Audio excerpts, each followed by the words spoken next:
Құрметті студенттер, біз кіріспе сабағымыздың екінші бөлімін осы абайтанудың алғашқы соқпағы деп есептелетін, оның тұрлаулы тұғырын, оны танудың берік бағдарын айқындаған Ахмет Байтұрсынұлының «Қазақтың бас ақын» деген мақаласымен бастағалы отырмыз.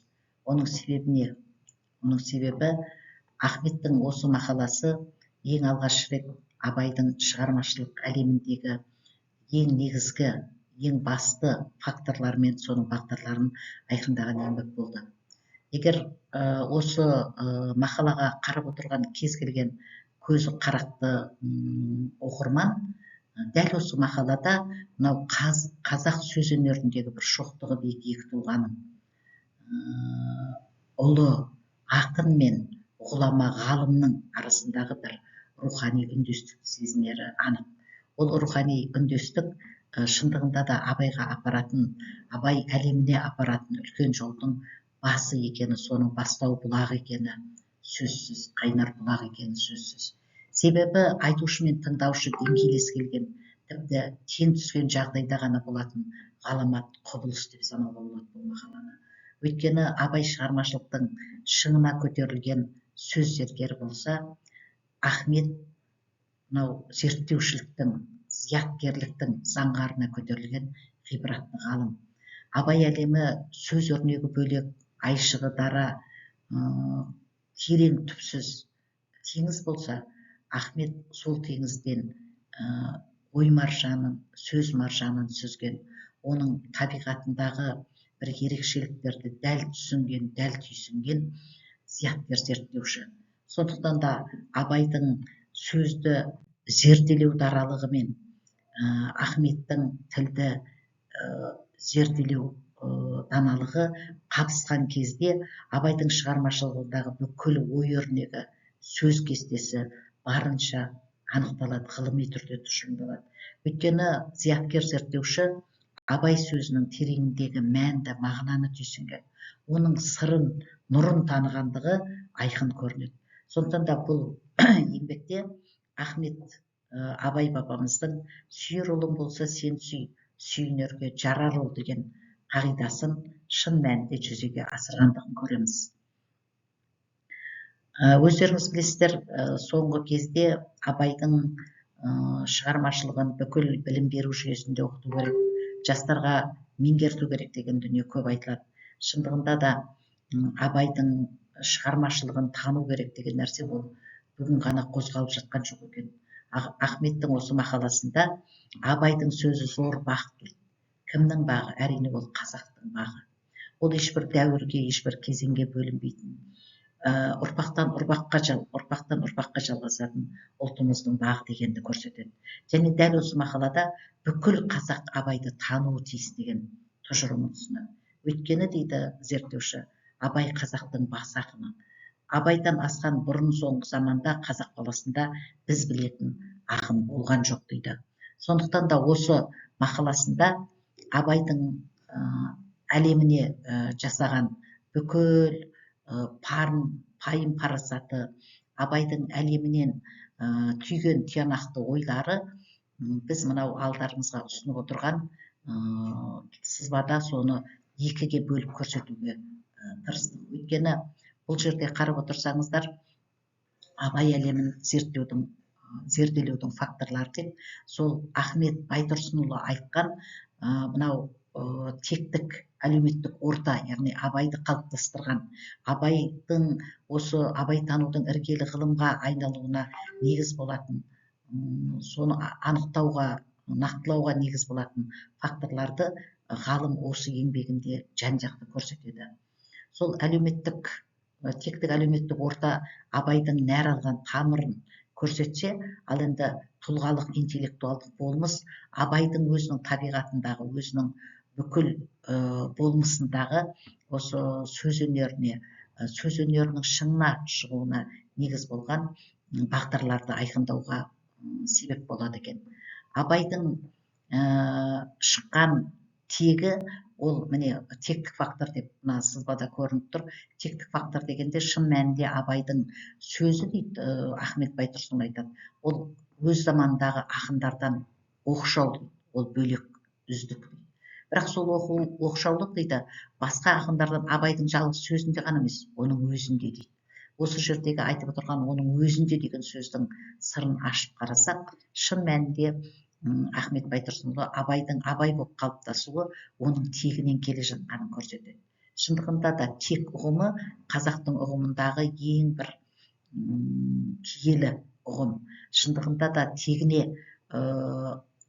нені кіргізер едік? Әрине оның ата бабасы, оның әкесі Құнанбай, оның кәдімгі сөз ұстаған аталары, аймағына айтулы белгілі тұлғалар болған Ырғызбайдың, Өскенбайдың кәдімгі қанымен келе жатқан сөз ұғатын, сөз түйетін және сол сөзбен елді билеу өнеріндегі дүниенің абайға қанмен сіңгендігін көрсетеді. Сонымен бірге абай жолынан өздеріңіз де оқыған боларсыздар, абайдың екінші жұрты, яғни нағашы жұрты, ол да сол сөз ұстаған ел болғанын білесіздер. Сол екі жақтан келген дүниенің абай бойында тоғысып, оны шығармашылықтың шыңына көтергенін көрсетеді. Екінші фактор, мына жерде дүниелік фактор дедік, дүниелік білім фактор деп көрсеттік. Дүниелік білім деген кезде Ахмет Байтұрсынұлы бұл факторды өте керемет ашып айтады. Ол кісінің айтуында абай зеректікпен естігенін ұмытпаған, ел ішінде сақталған бұрынғы билердің сөзін, шешендердің сөзін, көсемдердің істеген ісін, өнегесін, үлгілі сөздерін және мақал мәтелдерді, аңыз әңгімелерді сол әжелерінің айтуынан, сол кездегі қазақтың дәстүріне сай елге келген дуалауыз кісілердің айтуынан ұғынып өскендігін көрсетеді. Және бұны біз осы дүниелік білім деп атауымыздың себебі абай шындығында да өте көп дүниелерді сол халықтың өзінің қазына қойнауынан алғандығын көрсетеді. Сонымен бірге үшінші фактор мына оқу білім факторы. Мақала авторының, яғни Ахмет Байтұрсынұлының жазуына қарағанда және өзіміз бұрыннан көріп, оқып, біліп жүрген түрлі тарихи деректерге қарасақ, абай 4 жыл мұсылманша, 3 жыл орысша оқыған екен. Енді ең кереметі сол аз ғана білімді абайдың бойына соншалықты тереңдікпен сіңіргендігі және сол білімді өзінің Құдай берген талантының арқасында ары қарай дамытып, ары қарай жетілдіріп отырып, осы тек қана қазақтың емес, бүкіл адамзаттың алыбына айналуының іргетасы етіп қалғанын көреміз. Ендеше сол қара тануға жететін біліммен ақ абай халқының мұңын мұңдап, жоғын жоқтап, және тек қана оның бір кем-кетігін ғана түзеу емес, шын мәнінде адам болудың алтын ережелерін жасағанын көреміз. Келесі фактор әлеуметтік саяси фактор. Бұл әлеуметтік саяси фактор дегенде өздеріңіз мектепте оқығанда да көрдіңіздер, абай 15 жасынан бастап ел ісіне араласа бастаған. Оны да Ахмет Байтұрсынұлы 15 жасында үлкендердің қатарына кіре бастаған деп айтады. Қазақты меңгеріп, басқа төрелермен кәдімгі айқасып жүрген Құнанбайдың қасында сол серіктікке жараған дейді. 20 жасында ел ішіндегі белгілі бір шешендік дарынымен елге таныла бастаған абайдың бойындағы қасиеттер кейін оның шығармашылығындағы мынау сыншылдыққа, шыншылдыққа негіз қалағаны анық. Енді зерттеуші осы факторды атай отырып, абайдың мынау азаматтық позициясының, оның сыншыл ойларының қалыптасуының себептерін ашып көрсетеді. Сондықтан біз енді абайды тану әлемінде сіздермен бірге қадам басып отырмыз. Ендеше біз қарайтын дүниелердің барлығында осы факторларды үнемі ескеріп отыруымыз керек. Одан кейінгі фактор бұл өзіндік ізденіс факторы дейді. Шындығында да абай қаншалықты дүниені таныса, сонша тереңдікпен, биіктікпен, сананың биіктігімен, ойдың тереңдігімен таныса, оған еш уақытта қанағат еткен емес. Ол кісінің ізденісі ешқашан толастаған емес. Оның үстіне дәл абайдың елінде мына Михайлис пен Гросстың абаймен кездесуі бұл абайдың өсуінде, абайдың жалпы шығармашылығындағы үлкен бетбұрыстарға ерекше ықпал еткен бір жағдайлар болды. Сондықтан да олар абаймен сөйлесе жүріп, абаймен пікірлесе жүріп, абайға сөз деген дүниенің өнер екендігін және оның талабының басқаша екендігін түйсінуіне себепкер болған адамдар.